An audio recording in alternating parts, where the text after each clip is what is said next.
السلام عليكم ورحمة الله وبركاته. الفاتحة. أعوذ بالله من الشيطان الرجيم. بسم الله الرحمن الرحيم. الحمد لله رب العالمين الرحمن الرحيم. إياك نعبد وإياك نستعين. صراط الذين أنعمت عليهم. الحمد لله رب العالمين، والصلاة والسلام على أشرف الأنبياء والمرسلين وعلى آله وأصحابه أجمعين. رب اشرح لي صدري ويسر لي أمري واحلل عقدة من لساني يفقهوا قولي. سبحانك لا علم لنا إلا ما علمتنا إنك أنت العليم الحكيم. ولا حول ولا قوة إلا بالله العلي العظيم. اللهم لا سهل إلا ما جعلته سهلا، وأنت تجعل الحزن والصعب إذا شئت سهلا يا رب العالمين. أما بعد.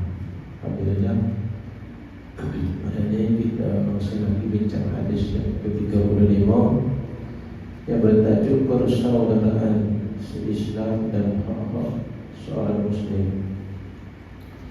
Yang lepas kita berhenti muka surah 517, bertajuk pengharaman kezaliman ke atasnya. Pengharaman kezaliman ke atasnya. Berdasarkan kepada matan hadis Nabi sallallahu alaihi wasallam, al-muslimu akhul muslimi la yadhlimuhu. Al-muslimu akhul muslimi la yadhlimuhu. Maknanya seorang Islam itu saudara bagi seorang Islam yang lain. La yazlimuhu, janganlah menzaliminya. Jadi minggu lepas kita dah bincang kewajiban seorang Muslim terhadap saudaranya, ataupun kita kata persaudaraan Islam. Al-Muslim, seorang Muslim itu akhu, saudara Al-Muslim bagi seorang Islam. Jadi hubungan persaudaraan ini atas dasar akidah memang kuat. Satu hubungan sangat kuat dibagi persaudaraan Islam. Biasa saudara kita ni seibu, sebapa ataupun seibu ataupun sebapa kan, melalui keturunan ataupun darah. Ini persaudaraan atas dasar akidah. Maka Nabi kata, Nabi kita larang la yazlimuhu, jangan menzaliminya. Di pengharaman kezaliman ke atasnya. Tidak boleh mendatangkan kemudaratan ke atas dirinya, agamanya, maruahnya atau hartanya tanpa izin syarak. Ini adalah disebabkan kesemuanya yang sedemikian itu adalah kezaliman dan pemutus pada perhubungan yang menafikan persaudaraan Islam. Telah berlalu catatan mengenai perkara ini dalam hadis Abu Dzar radhiyallahu anhu. Ya ibadi inni haramtu dzulma ala nafsi wa ja'altuhu bainakum muharraman fala tadhalamu. Maksudnya, wahai hamba-hambaku, sesungguhnya aku telah mengharamkan kezaliman itu atas diriku dan aku jadikannya haram di kalangan kamu, maka janganlah kamu zalim-zalim. Jadi tajuk ni boleh daripada tajuk topik yang lepas. Yang lepas kita telah belajar berdasar pada hadis qudsi ni, ya ibadi inni haramtu zulma ala nafsi. Jadi perkara yang berkaitan dengan kezaliman ini, maka kita sebagai seorang Islam dilarang dalam agama kita menzalimi saudara kita se-Islam. Sama ada kita menzalimi diri kita sendiri atau kita menzalimi saudara kita seagama. Maksud di sini la yazlimu itu kita menzalimi saudara kita seagama. Yakni kita mendatangkan kemudaratan pada dirinya, sama ada pada fizikal dia ataupun spiritual dia ataupun kita kata mental dia, semua tu kita kata bentuk-bentuk yang dilarang oleh agama untuk kita lakukan kezaliman, pengkhianatan. Kalau orang kata tadi buli kau, sama ada di rumah kau, di sekolah kau, tempat kerja, hatta di universiti kau, maknanya seseorang Islam itu tidak dibenarkan dia melakukan kemudaratan ke atas saudara se-Islam. Kalau bahasa Kelantan kita kau akhirat, tak boleh akhirat, tak boleh nyayuk pada harta dia, pada diri dia, pada maruah dia, kecuali dengan izin syarak. Ada sebab-sebab tertentu. Jadi lawan kepada zalim ini ialah adil. Maksudnya kita kena melakukan keadilan sesama kita.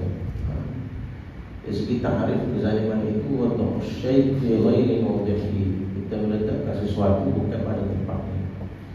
Maka di sini Islam maknanya menggalakkan kita berlaku adil sesama kita. Dan perkataan zalim itu sendiri juga berasal daripada perkataan zalam min zalam. Zalam ini bermakna gelap, gelap lemak. Zalim ini satu perkara yang boleh menggelapkan diri seseorang, masa depan seseorang. Kita lihat bagaimana yang berlaku dalam masyarakat kita. Inilah jika berlaku perbuatan buli contohnya, anak-anak kita kan hatta di mereka universiti sampai tahap disebabkan perkara yang remeh-temeh. Mereka awalnya tuduh kawan dia curi duit lah, RM50 ke RM1 ke. Belum ada bukti lagi, tapi dalam bentuk sangkaan, syok, maka sudah bertindak dengan cara yang melampau sampai tahap ada kisah ini sesada kita dah 90 pekah sekarang itu dia terus sana. Itu penganiayaan, kezaliman. Menunjukkan kepada kita tak ada perasaan pre-kemanusiaan. Sebab apa itu berlaku sebenarnya? Tidak ada ketakwaan kepada Allah Ta'ala. Bagaimana seorang Islam sesama seorang dia boleh buat begitu dah, boleh bunuh secara menyeksa, boleh tengok kawan dia tu sakit, terseksa. Bukan setakat tu, biar dengan tali pinggang lagi, dengan wayar lagi, macam-macam. Bukan setakat manusia kita tak boleh lakukan itu, binatang pun Nabi kita lakukan, agama kita lakukan. Ini manusia. Jadi kezaliman di dalam agama kita dilarang. Hatta dalam peperangan pun tak boleh berlaku zalim. Tapi apa yang berlaku hari ini, peperangan yang berlaku hari ini melampaui batas-batas. Ada peperangan. Pada zaman dulu peperangan konvensional dulu, perang di antara tentera sama tentera, askar sama askar di medan perang. Kita tengok bagaimana sejarah Nabi kita perang sama askar. Bila kita api licin. Ini bentuk-bentuk yang dilarang oleh agama. Hatta dalam peperangan pun Islam larang bunuh orang tua, bunuh anak-anak, bunuh wanita, bunuh peduli, orang-orang yang berada dalam masjid. Tidak boleh musnahkan masjid, tidak boleh musnahkan tumbuh-tumbuhan, pokok-pokok. Maknanya dia kena hadap, kena selat itu dia sama-sama betul. Tapi yang berlaku sebaliknya. Sebab itu Islam melarang menggunakan senjata memusnah nuklear. Tak boleh, haram dalam Islam. Sebab dia itu membakar, apatah lagi membakar jiwa-jiwa dan badan manusia. Jatuh pun bakar. Semua itu kezaliman. Berkata jangan pergi dia dah. Islam tidak macam itu. Islam ada. Sebab itu Allah Ta'ala kata ini haramtu zulma ala nafsi. Aku mengharamkan perbuatan zalim pada diri. Allah Ta'ala tidak melakukan kezaliman terhadap hamba-hamba dia, makhluk dia. Maka Allah Ta'ala perintahkan kepada umat ini hamba-Nya supaya tidak berlaku zalim sesama sendiri, menindas sesama sendiri. Tapi kita lah sama-sama kita suka nak tindak betul. Diharamkan perbuatan. Jadi maknanya kita sebagai umat Islam, utama berada di zaman sekarang ini, kita kena perbanyakkan doa supaya kita ini terlindung dan dijauhkan oleh Allah Ta'ala daripada golongan-golongan yang zalim. Sebagaimana doa Rabbi najjini minal qawmiz zalimin, Tuhanku, maknanya selamatkanlah aku daripada kaum yang zalim. Dan takut kita terkena dengan perbuatan kezaliman umat manusia. Nanti kita beri amaran, dia kata man darra darallahu bihi wa man syaqqa syaqqallahu alaihi. Siapa yang melakukan kemudaratan atas orang lain, maka Allah Ta'ala akan mendedahkan kemudaratan atas diri dia. Jadi orang yang melakukan kemudaratan, kezaliman terhadap orang lain, dia kena ingat bahawa Allah Ta'ala senantiasa melihat, memerhati, dan bila-bila masa Allah Ta'ala akan mendedahkan diri dia pula pada kemudaratan. Jadi kita kata ada ujian bantah ni lah. Yaumul laka wa yaumul alaika. Orang kata hari ini untukmu, esok atasmu pula. Mana hari ini tak apalah, kamu boleh buat apa-apa, tak, satu hari nanti Allah Ta'ala akan balas, sama ada di dunia atau di akhirat. Wa man syaqqa syaqqallahu alaihi. Dan pada siapa yang menyusahkan orang lain, Allah Ta'ala boleh menyusahkan dia, urusan dia. Itu mana kita, kalau kita teraniaya dan sebagainya, jangan terlalu kita rasa bersedih. Allah Ta'ala insya-Allah dia akan menolong orang-orang yang disalimi, orang-orang yang dianiaya oleh seseorang. Bahkan Allah Ta'ala memberi jaminan dan menerima orang-orang yang dizalimi ini. Nabi kata wattaqi da'watal mazlum fa innahu laysa bainaha wa bainallahi hijab. Takutlah kamu kepada doa yang dizalimi, sesungguhnya di antaranya dan Allah tak ada penghalang sekarang. Daerah kita minta Allah Ta'ala terima. Kalau kita teraniaya, jangan perlu kita kata minta pada niat supaya wala itu. Tapi dalam perhatian Allah Ta'ala diterima, itu maknanya bila-bila masa. Dalam hadis yang lain Allah Ta'ala kata, Nabi kata walau ba'dahi, walau beberapa ketika lepas itu Allah Ta'ala kata. Kemudian tajuk sunnah diharamkan perbuatan meninggalkannya tanpa membantunya. Ini mata dia, bunyi dia la yakhzuluhu, la yazlimuhu wa la yakzibuhu wa la yahqiruhu. Sini disebut diharamkan perbuatan meninggalkannya tanpa membantunya. Jika ia dilakukan terhadap orang Islam, maka ianya haram, tersangat haram. Lebih-lebih lagi ketika saudara itu benar-benar memerlukan bantuan dan pertolongan. Kalau orang perlu pertolongan, bantuan kita kena follow-kan bantuan dan pertolongan. Bagaimana bahasa kita, kedudukan kita, contohnya hari saudara-saudara kita di Palestin yang dianiaya. Yang mana maknanya bantuan kita, pertolongan kita, sama ada secara pribadi ataupun secara perkumpulan. Berapa sen kita follow untuk baik contohnya.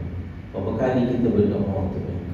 Mana paling tidak kita akan berdoa kepada Allah Ta'ala, Allahumma ansuril Islam wal muslimin. Ya Allah, tolonglah, bantulah orang Islam.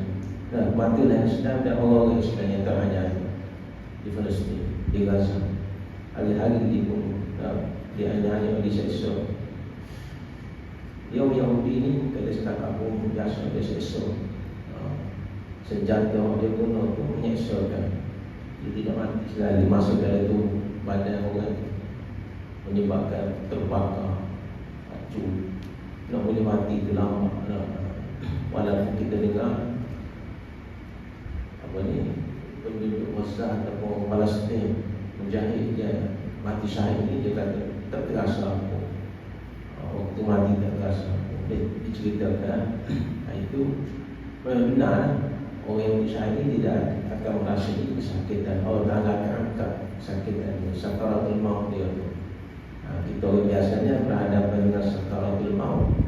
Jadi kita minta doa sama Allah Ta'ala, Allahumma hawwin alaina fi sakaratul maut. Sakaratul maut ini wallahu a'lam lah. Nabi kita sendiri pun perlu sakaratul maut sangat menyakitkan.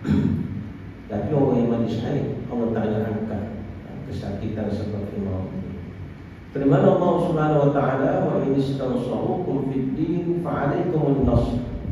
Maksudnya jika mereka meminta pertolongan kepadamu maka dalam urusan agama maka kamu wajib memberi pertolongan. Wajib fa'alaikumun nasr. Wajib kita beri pertolongan. Hak paling wajibnya Allah yang berada di sekitar dia. Jiran-jiran kita ni jauh, beri bantu. Kalau salah jauh.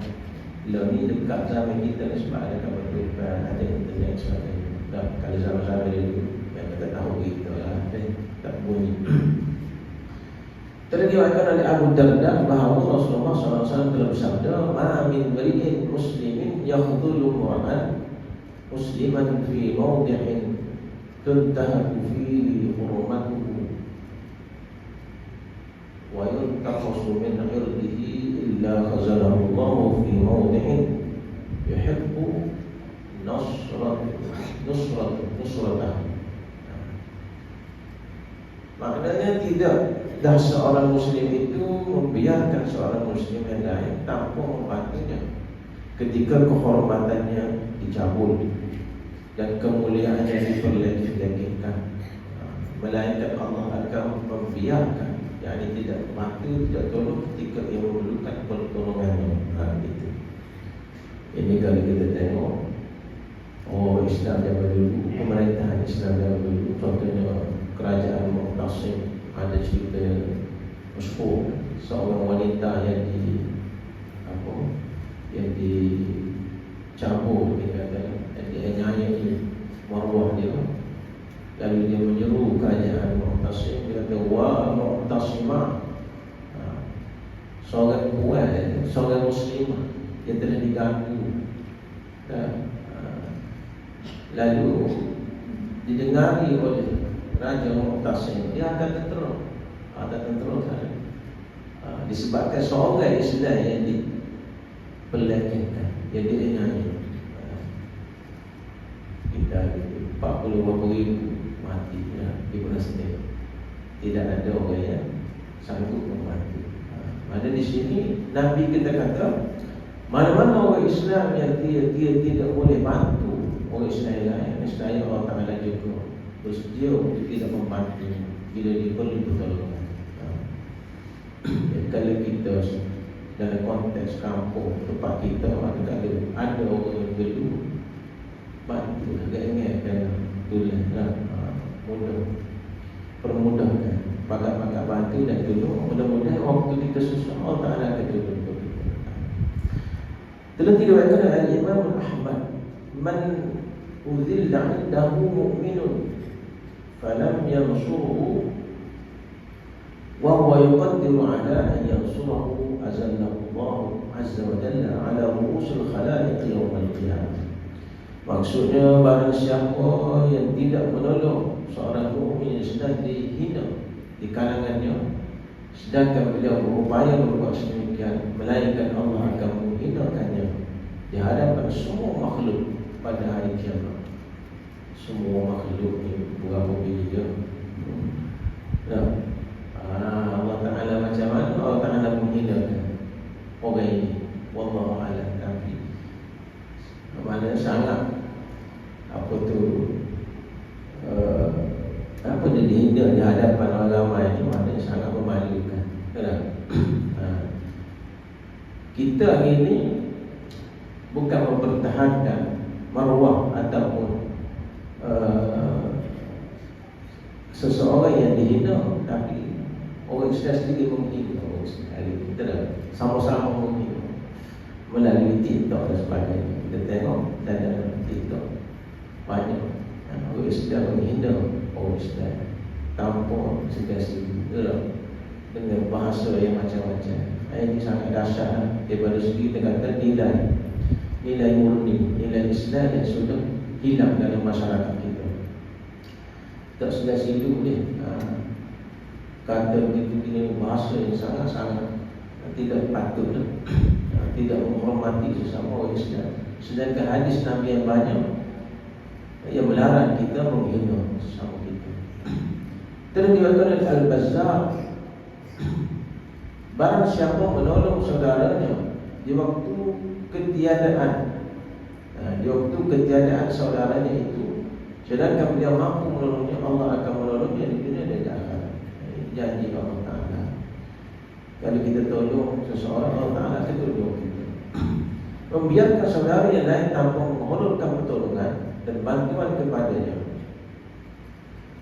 ketika mereka memerlukan adalah diharamkan, sama ada atas dasar keduniaan atau keagamaan. Atas dasar keduniaan, contohnya apabila dia mampu untuk menolong saudaranya yang dizalimi serta mengusir si berzalim namun dia tidak melakukannya. Atas dasar keagamaan pula, contohnya apabila beliau berupaya untuk menasihati saudaranya atas kesesatannya namun tidak melakukannya. Ada kita tengok saudara kita dikhianati, dizalim, dipukul sebagainya, kita tolong orang. Tapi hari ini kita tak buat ni, kita betul-betul lupa kita boleh. Banyak ada. Ataupun dari segi keagamaan kita tolong nasihat. Kalau ada benda yang tidak betul, yang tidak benar pada saudara kita itu, dari segi agama kita nasihat, watawassaw bil haqq, saling menasihati dengan perkara-perkara hak, iaitu kebenaran. Watawassaw bis sabr, saling menasihati perkara kesabaran, tentang kesabaran. Tajuk yang seterusnya diharapkan berdusta atasnya atau mendustai. Jadi tiga perkara tadi. Apabila kita bersaudara, pertama tadi tak boleh berzalimi dia. Yang kedua tak boleh menghina dia, la yakhzuluhu. Dan yang ketiga ni la yakzibuhu, tak boleh berdusta. Antara hak seorang muslim kepada seorang muslim yang lain adalah berkata benar. Kena cakap benar, walaupun pahit. Ulil haq walau kana murran, berkatalah benar walaupun pahit. Ketika berkata dengannya atau membenarkannya apabila mendengar percakapannya. Kalau kita dengar ada yang kita percaya dan kita membenarkan percakapannya, begitulah sebaliknya. Maknanya di antara seorang Islam dengan Islam yang lain, dia saling bercakap perkara yang benar, tak menawuk lah. Tapi kita ni kan tak menawuk, tak sedap. Kena menawuk juga sikit-sikit. Respi dia nak ketuk kan. Macam jadi apa, aksesori dia dah masuk sikit, tamu kata sikit, dia bagi apa, ramu saya. Dan suruh sedap. Cerita kita juga suruh sedap, dia lemuk manis sikit. Sedangkan dalam agama tidak digunakan. Antara yang memungkiri amanah yang diletakkan oleh agama Islam ialah memberitahu saudaranya tentang sesuatu yang bertentangan sekali dengan cerita atau kejadian yang sebenarnya. Terutamanya apabila orang yang diketahui mempercayai percakapannya. Kita cerita orang tak betul, orang percaya. Orang saya bahawa boleh. Dalam Musnad Al-Imam Ahmad daripada An-Nuwas bin Sam'an daripada Nabi sallallahu alaihi wasallam yang telah bersabda, "Kamurat khiyanatan an tuhadditsa akhaka haditsan huwa laka musaddiqun wa anta bihi kazibun." Maknanya amat besarlah pengkhianatan itu sekiranya kamu memberitahu saudara kamu satu cerita dan saudara kamu membenarkannya sedangkan kamu telah berdusta terhadapnya. Salah soal sisi Allah. Kita cerita benda yang tak benar, kemudian orang percaya apa kita cerita, kemudian orang siapa pula. Ini berlaku dalam masyarakat kita ni. Serata dunia ada pergi berita kita. Sedang berita yang kita cerita itu tidak betul. Mana menunjukkan bahawa orang Islam ini tidak ada rasa takut kepada Allah Subhanahu Wa Taala, tidak rasa takut kepada balasan Allah Taala. Berdusta tanpa sebarang masalah.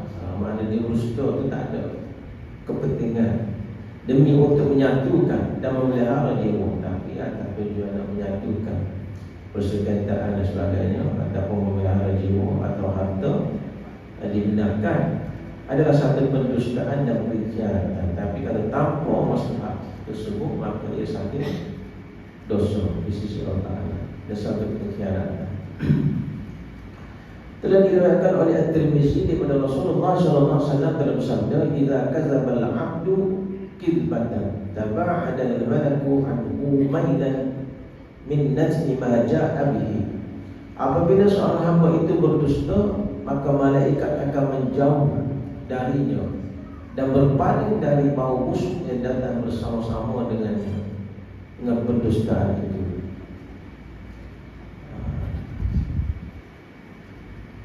Maidan ni maknanya apabila seorang hamba itu berdusta, maka malaikat akan menjauh darinya dan berpaling dari bau busuk. Maidan mana berpaling dari bau busuk yang datang bersama-sama dengan pendustaan itu. Malaikat dia boleh begitu maksiat, kejahatan yang kita buat, kejahatan dan maksiat yang kita buat, dia jadi dalam bentuk bau yang busuk. Najnun ni ataupun najina ataupun muntinah dari bahasa Arabnya bau busuk. Lepas tu malaikat apabila tempat maksiat dia tak pergi bau busuk. Tapi kalau kebaikan, ketaatan, bau wangi, malaikat pergi. Siapa bagi tempat ni? Syaitan. Syaitan suka bau busuk. Dalam tanah banyak syaitan. Kita nak masuk tanah, kita baca doa, Allahumma inni a'udzu bika minal khubuthi wal khaba'ith. Allah Subhanahu Wa Taala jauhkan kita daripada syaitan-syaitan, syaitan tinggi. Pada ada tanah macam ni. Tapi budak-budak kita, sekolah kita ni disupport kita. Dia lagi kecil kita ada tanah. Kita kata tanah syaitan mana? Dan tempat yang berbau busuk. Ya, bila seorang hamba itu melakukan atau bercakap bohong, maka malaikat lari dia. Bukan di bawah mulut dia busuk. Okey, tajuk asalnya pengharaman atas perbuatan memperhina-hina dan memperleceh-lecehkan saudara yang lain. Dia kata la yahqiruhu. Dia ada tiga, la yazlimuhu wa la yakzibuhu wa la yahqiruhu. Dalam riwayat lain dia kata la yakhzuluhu selagi. Ini la yahqiruhu, jangan menghina. Tidak boleh menghina, memperleceh-lecehkan saudara kita, se-Islam. Diharapkan ke atas orang Islam itu untuk memperkecil-kecilkan kepribadian seseorang saudara Islam yang lain atau menjatuhkan keupayaannya. Tak boleh nak merendah-rendahkan saudara Islam kita, dan menjatuhkan maruahnya, keupayaan dia. Kerana Allah SWT telah menciptakannya. Allah Ta'ala buatkan, Allah Ta'ala cipta manusianya ada kulit cerung, ada kulit gelap, ada pendek, ada tinggi, ada gemuk, ada kurus, ada otot, ada macam-macam ada. Jadi itu semua adalah ciptaan Allah. Maka tidak berhak bagi kita sebagai saudara Islam kita nak memperlecehkan dia, memperlekehkan dia. Gelap hitam kata saya, pendek, tak boleh. Benda itu diharapkan dalam agama kita, tapi dah jadi biasa, dipanggil normalisasi. Normalisasi benda tak boleh. Suka sangat kita menjatuhkan kawan-kawan kita. Namun dia tidak pernah menghinanya. Bahkan sebaliknya Allah SWT mengangkat derajatnya, memuliakannya dan bertanggungjawab terhadapnya. Allah Ta'ala tidak menghina hamba, mengangkat derajat dan memuliakan. Kita ni mulia. Laqad khalaqnal insana fi ahsani taqwim. Allah Ta'ala cipta kita ni sebaik-baik bentuk kejadian. Oleh itu penghinaan terhadapnya merupakan satu perbuatan melampau hak rububiyah Allah Ta'ala. Hak rububiyah Ta'ala ni mana? Hak pencipta. Rabb ni mana? Allah Ta'ala yang mencipta kita. Kalau kita hina orang ni macam kita hina pencipta. Allah Ta'ala apa buat gelap dia, Allah Ta'ala apa buat pendek dia, apa buat uji dia, macam dia tu. Nak komen Allah Ta'ala buat, kita tak mau buat sebab Allah Ta'ala tak boleh buat. Kita dah dia pergi ke situ, dia pergi sebenarnya. Oleh itu penghinaan terhadapnya merupakan satu perbuatan melampau hak rububiyah Allah Ta'ala mengenai kebesarannya. Ini kebesaran Allah Ta'ala, kebijaksanaan Allah Ta'ala. Boleh cipta macam-macam bentuk rupa manusia. Ada putih, ada gelap, hitam, ada mata sipit, ada mata jumhali, ada maca, ada semua macam yang berlaku. Ini adalah dosa besar. Oleh yang demikian Rasulullah SAW telah bersabda, "Bihasbi mri'in minasyarri ay yahqira akhahu muslim." Nisbah seseorang itu dengan kejahatan adalah bergantung kepada sikapnya memperhinakan saudara Islam. Mana kejahatan, satu kejahatan, mana sikap yang jahat, akhlak yang buruk bagi orang yang suka menghina saudara Islam. Biasanya orang suka hina orang ni, dia ada sifat apa di situ? Ada sifat takabur. Ada sifat kita panggil sifat ego. Ego agak ni takabur. Memperhinakannya timbul dari sifat takabur. Memperhinakannya timbul dari sifat takabur. Sebagaimana telah diriwayatkan oleh Muslim daripada Rasulullah SAW, al-kibru batarul haqqi wa ghamsun nasi. Takabur itu adalah sifat yang tidak menerima atau sombong terhadap kebenaran dan memandang rendah akan orang lain. Dia jenis orang yang tidak menerima kebenaran, dia orang sombong. Banyak kebenaran macam mana pun dia tak menerima ni, dia panggil al-kib, takabur. Dan juga orang yang suka merendah-rendah, memandang rendah terhadap orang lain. Dan di dalam riwayat Imam Ahmad di dalam Al-Musnad, al-kibru safahul haqqi wa izdira'un nasi. Maksudnya takabur itu adalah memperbodohkan kebenaran dan memperhinakan manusia. Takabur. Dalam satu riwayat lain, la ya'idun nas fala yarahum syai'an. Yakni orang yang takabur itu tidak akan menghargai manusia dan tidak juga melihat sesuatu yang bernilai pada diri mereka. Takabur ni di antara sifat ataupun akhlak orang yang zaman jahiliyah. Ada seorang penyair Arab jahiliyah dulu, penyair jahili dia panggil Amru bin Kalsum. Seorang dia penyair, dia bersyair, dia cerita apa ni, bangga diri, membanggakan diri. Dia sebut dalam satu syair kata, "Iza balagal fitama lana sabiyyan takhiru lahul jababi sajidina malakna al-barra hatta dhama'anna wa ma'ul bahri yamla'u safina." Itu bait syair yang sahur. Ada orang kaji sastra Arab, dia menangkap, dia panggil mu'allaq, dia buat syair Amru bin Kalsum.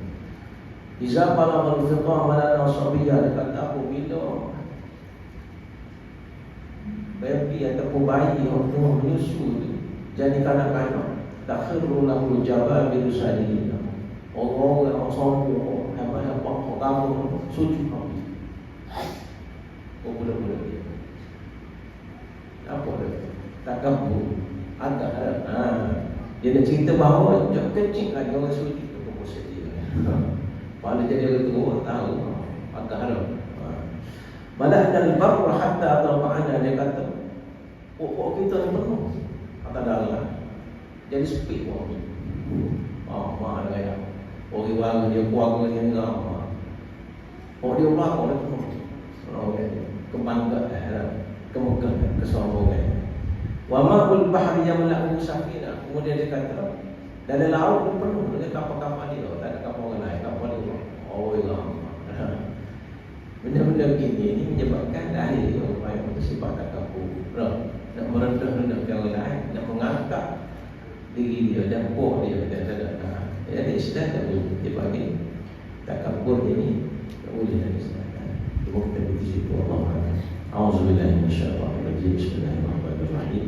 Alhamdulillahirabbil alamin wassalatu wassalamu ala asyrafil anbiya'i wal mursalin wa ala alihi washabbihi ajma'in. Allahumma ja'al jam'ana hadha jam'an marhuma wa tafarruqana min ba'dihi tafarruqan ma'suma wa la taj'al Allahumma fina wa la ma'ana wa la man yatba'una shaqiyyan wa la madhurran wa la mahrum ya rabbal alamin. Allahumma zidna ilma warzuqna fahma. Sallallahu alaihi wa sallam.